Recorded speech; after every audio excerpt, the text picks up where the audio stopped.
Bonjour et bienvenue sur Hardrest on Info. Dans cette vidéo, je vais vous montrer comment verrouiller des apps par empreinte sur le Samsung S25 Plus. Commençons.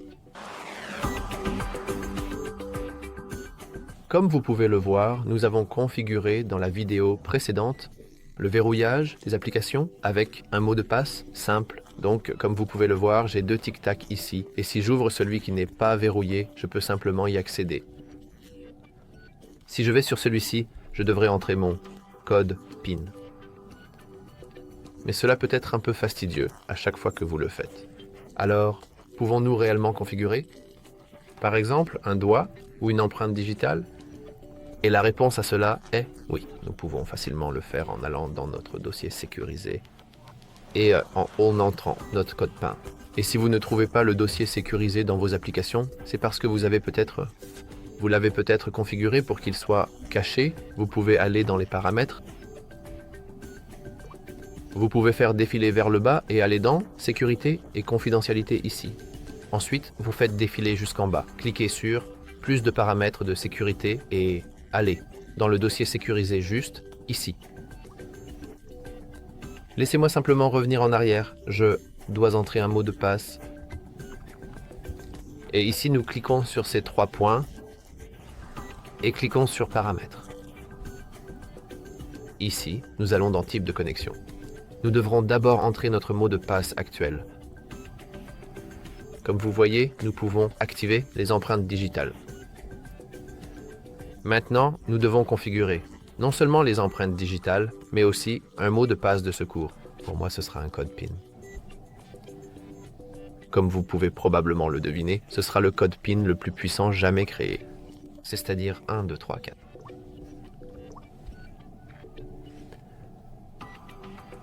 Nous pouvons personnaliser nos notifications d'écran de verrouillage, mais nous ne voulons pas maintenant. Et maintenant, comme vous pouvez le voir, notre code PIN est défini comme verrouillage d'écran, et notre téléphone dit simplement que nous devons nous en souvenir. Parce que nous ne pourrons pas toujours utiliser notre doigt. Et maintenant, nous allons passer par le processus d'enregistrement de notre empreinte digitale. Donc, je vais utiliser mon pouce ou ma main normale. Et nous devons simplement appuyer notre doigt dans le cercle. Et quand il est entièrement surligné, nous devons appuyer à nouveau, généralement de différents côtés. Alors, commençons par faire cela. On voit, cela peut être un peu délicat. Mais vous devez le mettre bien au milieu.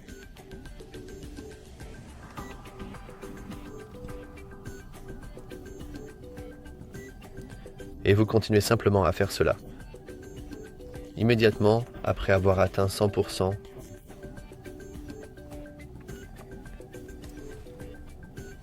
et nous avons ajouté avec succès notre empreinte digitale. Nous pouvons en ajouter une autre pour un autre doigt, mais c'est fini. Et comme vous pouvez le voir, mon type de connexion est maintenant défini sur code PIN et empreinte digitale. Et si je partais maintenant et allais dans mon dossier sécurisé, je pourrais simplement appuyer mon doigt. Je peux appuyer mon doigt et, après un moment, je peux me connecter. Je crois que, si vous utilisez une empreinte digitale nouvellement ajoutée, votre téléphone ne la connaît pas très bien. C'est pourquoi, au début, votre téléphone pourrait dire que vos empreintes digitales ne sont pas les mêmes. Mais après un certain temps, il devrait apprendre à vous connaître. Et vous devriez pouvoir l'utiliser librement. Et bien sûr, cela fonctionnera de la même manière si nous n'allons pas dans le dossier sécurisé. Mais, par exemple, j'ai Facebook ici. Et pour l'utiliser, nous devons appuyer notre doigt. Et seulement alors nous pouvons utiliser notre Facebook. Et chaque fois que je quitte cette application, je devrais utiliser à nouveau mon empreinte digitale.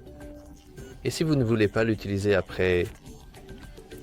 chaque fois après avoir quitté une application, vous pouvez revenir au dossier sécurisé. Cliquez sur ces trois points ici. Cliquez sur Paramètres. Cliquez sur les trois points. Ici, vous cliquez sur Paramètres. Et ici, vous pouvez voir l'option pour verrouiller automatiquement. le dossier sécurisé. Et nous pouvons simplement le configurer pour quand mon écran s'éteint.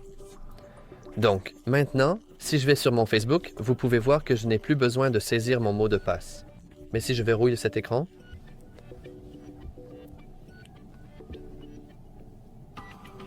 et retourne sur mon Facebook, vous pouvez voir que maintenant je devrais entrer mon code PIN à nouveau. Mais maintenant, je peux faire ce que je veux et je n'ai pas besoin de saisir mon code PIN à moins que je verrouille mon écran à nouveau. Et c'est tout pour cette vidéo. Si vous l'avez trouvé utile, veuillez envisager de liker et de vous abonner.